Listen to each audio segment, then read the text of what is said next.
गड आला पण सिंह गेला या वाक्याचा साक्षीदार असलेल्या कोंढाणा गडावर मी आज आली आहे. या गडाला 3 दरवाजे आहेत. हा आहे पुणे दरवाजा. पुरंदरच्या तहामध्ये हा गड शिवाजी महाराजांनी मुघलांना दिला होता. उदयभान मुघलांचा किल्लेदार होता. गडावर जाण्यासाठी सोप्या पायऱ्या आहेत. तुम्हाला दिसत असेल दरवाजा अजूनही मजबूत आहेत. कोंढाणा हा सुभेदार तानाजींच्या बलिदानासाठी ओळखला जातो. आधी लगीन कोंढाण्याचं मग आपल्या रायबाचं याची स्टोरी तुम्हाला माहीतच असेल. आपल्या स्वराज्याचा इतिहास ऐकल्यानंतर अंगावर काटे येतात. आपण खरंच लकी आहोत. आपण स्वराज्यात जन्माला आलोय. हे जे समोर दिसतंय हे आहे दारुगोळ्याचे कोठार.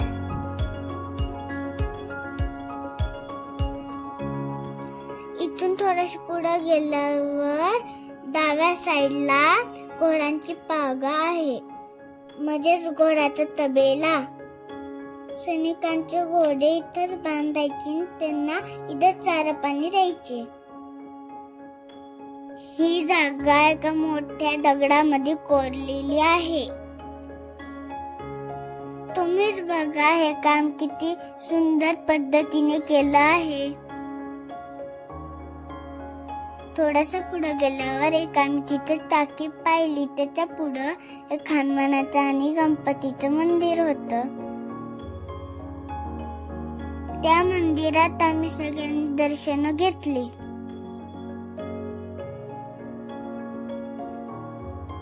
थोडस पुढे गेल्यावर आपल्या मावळ्यांच्या मूर्ती बनवलेल्या आहेत. खूप छान असे मूर्ती आहेत. तिथे समोर तानाजींची समाधी आहे. समाधींच्या शेजारी त्यांची एक मूर्ती आहे. आम्ही सर्वांनी समाधीचं आणि त्या मूर्तीचं दर्शन घेतलं. आम्ही आता निघतोय कल्याण दरवाजाकडे.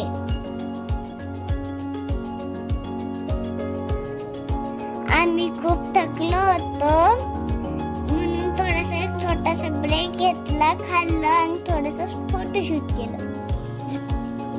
तो बघा माझ्या समोर आहे, तोच आहे कल्याण दरवाजा. या दरवाजाच्या पायथ्याशी एक कल्याण गाव आहे, म्हणूनच याचं नाव आहे कल्याण दरवाजा. बघा आता मी बसली आहे कल्याण दरवाजाच्या मध्ये. बघा ना किती आपल्या सह्याद्रीचा छान व्ह्यू दिसतोय. आपल्या महाराजांचा आशीर्वाद माझ्यासोबत कायम राहावे म्हणून मी इथली थोडीशी माती घेतली. गडावर पाणी साचवण्यासाठी टाक्या पण आहेत. माझ्या समोर बघा एक पाण्याची विहीर आहे. इथलं पाणी खूप स्वच्छ आणि थंडगार आहे. अजूनही गडावर पाणी पिण्यासाठी वापरतात. गडावर एक भैरव मंदिर पण आहे.